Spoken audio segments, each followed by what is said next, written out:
Hey guys, it's Sam with the Geek, and today I'll be reviewing Space Ark for the Xbox Live Arcade. Space Ark is a puzzle game that focuses on the player controlling a paddle at the bottom of the screen, whilst controlling the gravity of an animal or Xbox Live avatar.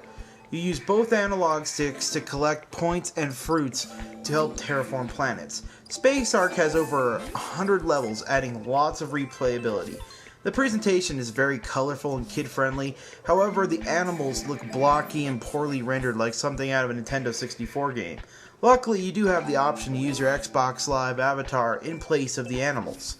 The music is also pretty forgettable, and it's just not very amusing. The multiplayer aspect of the game is quite fun and easy, as animals or avatars compete to obtain combos.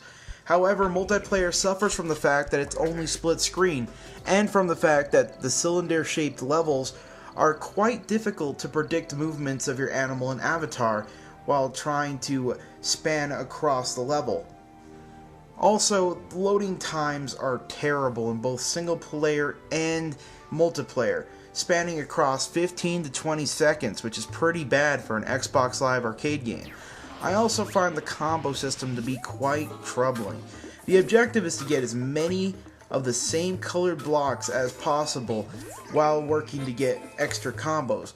But working with the game's gravity can be quite a pain, and also the difficulty spike is enormous, which begs the question of what type of audience the developers were aiming for.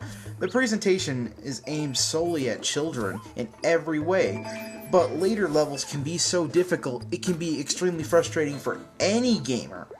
It also affects the whole game because in order to play levels in multiplayer, survival mode, and any other game type, all levels must be completed in the main career mode, which forces you to play every single level.